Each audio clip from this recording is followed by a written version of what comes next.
નમસ્કાર મિત્રો વાઘાણીની વોર્નિંગ, જીતુભાઈ વાઘાણીની વોર્નિંગ, દાદા હવે કોમ્પ્રોમાઇઝ નહીં કરે. રોડ રસ્તા બાબતે કોઈ પણ જાતનું કોમ્પ્રોમાઇઝ નહીં કરવામાં આવે. જો તમે ભૂલ કરશો તો પનિશમેન્ટ પણ મળશે. આ શબ્દો છે જીતુભાઈ વાઘાણીના અમરેલીથી. અમરેલીમાં જિલ્લા સંકલન બેઠક હતી. જીતુભાઈ વાઘાણીનું અધ્યક્ષ સ્થાન હતું. તેઓ ત્યાં પહોંચ્યા અને તેમને યાદ આવ્યો એ રસ્તો કે જે થોડા સમય પહેલાં મુખ્યમંત્રીએ તેનું ખાતમુહૂર્ત કર્યું હતું. તેઓ ત્યાં ગયા અને ત્યારબાદ જોવા જેવી થઈ હતી. સાંભળો તેમણે શું વાત કરી. આયોજન છે હવે ડાયવર્ઝન આ રોડ ઉપર આપે છે. આ આમાં કરતા લોકોમાં હોય એટલું તમે સ્પેશિયલી એન્ટ્રી કરી દીધું આપણે એનો એપ્રોચ જોડી મેં એટલે સર એ એપ્રોચની લંબાઈ હજી 3 વર્ષ ના થાય તો સ્પેશિયલ કેસમાં તમે મંજૂરી લઈ લેવી જોઈએ. અહીંયા વાહનો એટલા બધા ચાલે છે, સિંગલ પુલ છે, એનો કોઈ પ્રયાસ કર્યા સામાન્ય મેટર છે. 2 વર્ષ અહીંયા વગર ચાલવા માટે વ્યવસ્થિત છે. એટલું મર્યાદા હોય તો ભાઈ અમે એરપોર્ટ સાથે મંજૂરી આપી એટલે એના નથી કોઈ આ પ્રકારે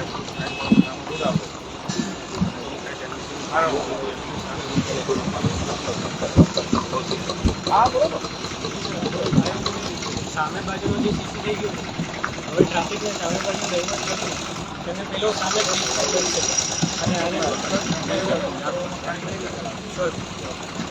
સાંઈ ખેડૂતો રાહ જોઈ રહ્યા છે. વ્યવસ્થાઓ બની છે, પહેલી વખત બની છે. એટલા ઝડપથી નોંધણી પણ થઈ રહી છે, અપલોડ પણ થઈ રહ્યું છે. જેમ જેમ તમામ ડોક્યુમેન્ટ આવે, રાજ્યમાં ભૂપેન્દ્રભાઈના નેતૃત્વમાં ક્યારેય ન થયું હોય એવી 10,000 કરોડ રૂપિયાનું પેકેજ, 15,000 કરોડની ખરીદી, 1,100 કરોડનું અન્ય 5 જિલ્લાઓ છે વાવ, થરાદ, પાટણ, જુનાગઢ, કચ્છ, એનું પેકેજ પણ આપ્યું છે. અમે ખેડૂતોની બાજુમાં ઊભા રહેવા માટે હંમેશા તત્પર છીએ, ઊભા છીએ. અન્ય કોઈ રાજ્યમાં પણ આટલું ઝડપથી કે જીહાર થયા હોય એવું પણ નથી. સંવેદનાથી ખેડૂતની પડખે છીએ. હું ભરોસો આપું છું. અનેક લોકો અનેક વાતો કરતા હતા કે મળશે ક્યારે, કેમ મળશે, ક્યારે કરશે. એ પણ રાજ્ય સરકારે સંવેદનાથી કર્યું છે, ફરજના ભાગરૂપે કર્યું છે. મળવાપાત્ર લોકો બાકી નહીં રહે, એને બધાને ડાયરેક્ટ એના ખાતામાં મળવાના છે. કોંગ્રેસની જેમ વચેટિયાઓ વચ્ચેથી લઈ જાય આવું સરકાર નહીં કરે. આપે સાંભળ્યું કે જીતુભાઈ વાઘાણીએ શું વાત કરી. સવાલ એ થાય કે શું હવે બતાવ્યું? આટલો સમય પસાર થઈ ચૂક્યો, ત્યારબાદ તમને ખબર પડી. કારણ એ પણ છે કારણ કે એ વિસ્તારમાં ઘણા બીજા પણ ખૂબ ખરાબ રસ્તા છે અને ખૂબ પત્રો પણ લખાયા છે. તમે જુઓ કે આ જગ્યાએ કૃષિ મંત્રી ગયા, પરંતુ એ જ જગ્યાને લઈ પત્ર પણ લખ્યો હતો ત્યાંના અમરેલીના મનીષભાઈ વઘાસિયા દ્વારા. અમે તેમની સાથે વાત કરી હતી.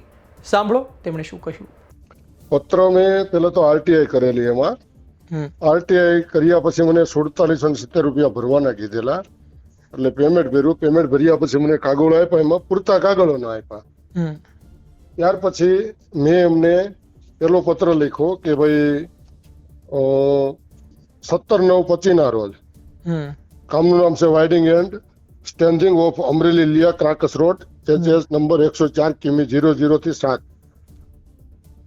તો આમાં મેં એમની પાસે એવું માંગેલું કે ભાઈ કોર કટિંગ મશીન દ્વારા ક્રોન્કેટ કોર સેમ્પલ 20 અલગ અલગ સ્થળ પર 2 સેમ્પલ લેવાના. એમાં 2 સેમ્પલ લઈ એમાંથી એક પ્રાઇવેટ લેબમાં મોકલવાના અને એક ગવર્મેન્ટ લેબમાં. કારણ કે કામ સાવ એટલે સાવ બોગસમાં બોગસ કરવામાં આવેલું છે. આ ટેન્ડર 9.88% ઓન છે. બરોબર 9.88% ઊંચું હોવા છતાં ખરાબમાં ખરાબ કામ છે. માનો કે લીલિયા ચોકડીથી તમે લાલાવદર સાઈડ જાઓ એટલે તિરાડો પડી ગયેલી છે, એમાં ડામર વચ્ચે પૂર્યો એવું બધું કરેલું છે. ત્યાર પછી આગળ જાઓ થોડા એટલે રોડ આખો બેસી ગયેલો છે. અને ગોકળ ગાયની સ્થિતિ આખું કામ હાલે છે. આવ ધીમું 2 વર્ષ થયા એમને વર્ક ઓર્ડર આપેલો છે એમને, અને ધીમું કામ હાકે છે ને હાવ બોગસ કામ ચાલુ છે. તમે જે પત્ર લખ્યો તો તમે જે રોડની વાત કરી રહ્યા છો એ જ રોડ પર કૃષિ મંત્રી પહોંચ્યા હતા. એમનો વિડીયો પણ તમે જોયો હશે. એ જોયા બાદ તમે શું કહેશો? એ જોયા બાદ મારું એ કહેવાનું છે કે અત્યારે બાકી બીજા કોઈને ધ્યાનમાં રોડ આવ્યો નહીં, ત્યાં બધા જાય છે, રોજ આવે છે, બીજા નેતાઓ પણ જાય છે ને આવે છે, કોઈને ધ્યાનમાં ન આવ્યો. અને જીતુભાઈને તરત જોયું અને એમને તરત એક્શન લીધેલા. એમાં કીધેલું છે ને કે આ નહીં ચાલે. અને ચેક કરેલું છે ઉભા રહીને. બાકી અત્યાર સુધીમાં કોઈ અમરેલીના કોઈ પ્રોપર નેતા એમાં કોઈ ચેક કરવા નથી ગયા. અને બધાને ખબર છે અમરેલીમાં કેવા કામ ચાલુ છે અત્યારે હાલ. ને આમાં રોડ નહીં, આ રોડ ની વાત કરું છું હું. તો મેં તો આ રોડ માં લખીને આપ્યું. બાકી લાઠી રોડ તો સાવ એટલે સાવ લીલિયા રોડ કરતા બોગસ માં બોગસ આખો રોડ બન્યો છે. એમાં તો જોવો તો આખો ઉપરથી વહી ગયો છે કોન્ક્રીટ, એવું થયું છે આખું સિમેન્ટ ને બધું. કાંકરી ચોખ્ખી દેખાય છે નીચે. કૃષિ મંત્રી પોતે પહોંચ્યા હતા, આપની દ્વારા પત્ર તો લખ્યો તમે, પણ કોઈ ભારતીય જનતા પાર્ટીના નેતાઓને વાત કરવામાં આવી હતી ભૂતકાળમાં કે ભાઈ આ ખોટું થઈ રહ્યું છે, આ બંધ કરાવો? ના, મેં કોઈને વાત નથી કરી. મેં ઓફિસમાં 17/9 પત્ર લખેલો, ત્યારબાદ 4/10 લખ્યો બીજી વાર, ત્યાર પછી 1/11/25 લખ્યો. એમાં નોંધણી મારી છે. આ રોડનું કામ અતિ નબળું કરવામાં આવેલું હોય, જે આપશ્રી પણ જાણતા હોય. આ અમો ત્રીજી અને છેલ્લી આપશ્રીને તક આપીએ છીએ. પત્ર બાબતે આગળની કાર્યવાહી કરવામાં નહીં આવે તો કોન્ટ્રાક્ટર સાથે આપ પણ સહભાગી હોય તેવું માની આગળની કાર્યવાહી અમારા દ્વારા કરવાની જરૂર પડશે. કારણ કે આપણે ઘણી વાર એ લોકોને કીધેલું છે આરટીઆઈ કરી ત્યાર પછી ભાઈ કામ તમારું બોગસ ચાલુ છે. આપણે આ ત્રીજી વાર હું 1/11 છેલ્લે એને અરજી દેવા ગયો ત્યારે ભાઈ કીધું કે કામનું તમે આ કોર કટિંગ લઈને સેમ્પલ લઈને એનું ટેસ્ટિંગ કરાવો એટલે ખબર પડે આ કામ કેવું છે. કારણ કે આ રોડ બીજી વાર કરવો પડે એવી પરિસ્થિતિ છે આગળ. લીલિયા ચોકડીએથી આગળ તો સાવ એટલે સાવ ખરાબ. હા, મનીષભાઈ, છેલ્લો સવાલ આપને પૂછી લઉં કે આપને શું લાગે કોણ કોણ આમાં મલાઈ ખાઈ રહ્યું છે? ભૂતકાળમાં કયા કયા રસ્તામાં કોણે કોણે ખાધી છે? હવે એ તો જે મલાઈ લેતા હોય એમને ખબર હોય, બરોબર. કારણ કે કામ તો બધાને ખબર છે કેવું ચાલે છે. એ બધા જોવે છે પણ કોઈ બોલી નથી શકતા. આજ એ એક રોડ છે. ત્યાર પછી મેં તો ટોટલ 38 આરટીઆઈ કરેલી છે અમરેલીમાં. બધા રોડના એવા કામ ચાલુ છે અમરેલીમાં જે ચાલુ છે એ. માનો કે આનાથી ખરાબ રોડ મેં તમને કીધું એમ કે લાઠી રોડ તમે આવીને જોવો, ચેક કરો, તમને ખબર પડે. લાઠી રોડ ફાટક થી આગળનો ભાગ છે એમાં જોવો એટલે સાવ ઉપરથી વી ગયું છે, કાંકરી નીચે દેખાય છે. હા જી, ધન્યવાદ. આપે અમારી સાથે વાત કરી, આભાર. Thank you. આપે સાંભળ્યું કે મનીષભાઈએ શું કહ્યું, એ પહેલા સાંભળ્યું કે જીતુભાઈએ શું કહ્યું. અતિ મહત્વની બાબત છે કે આવનાર દિવસોમાં સ્થાનિક સ્વરાજ્યની ચૂંટણી આવી રહી છે. તમે જુઓ કે સમય સાથે મતદાનની પેટર્ન પણ બદલાઈ રહી છે. પ્રાથમિક મુદ્દાઓ જોઈને પણ લોકો મત કરે છે અને એનો વર્ગ ધીરે ધીરે વધી રહ્યો છે. ખરાબ રોડ રસ્તા હોય તો સીધી વાત છે કે લોકો એ જોઈને પણ મતદાન કરી શકે, પરંતુ વાત એ છે કે કેટલા નેતાઓ છે કે જે આ પ્રકારે પહોંચી જાય છે. જે લોકો ફરિયાદ કરતા હોય છે, જે લોકોને એ રસ્તા પરથી પસાર થતા ખૂબ મુશ્કેલી પડતી હોય છે અને ખરા અર્થમાં કંઈ બદલાવ ઈચ્છતા હોય, એ લોકો પત્ર લખે પરંતુ એના પત્ર વાંચે છે કોણ? સવાલ આ છે. જીતુ વાઘાણી પહોંચ્યા, તેમણે વાત કરી.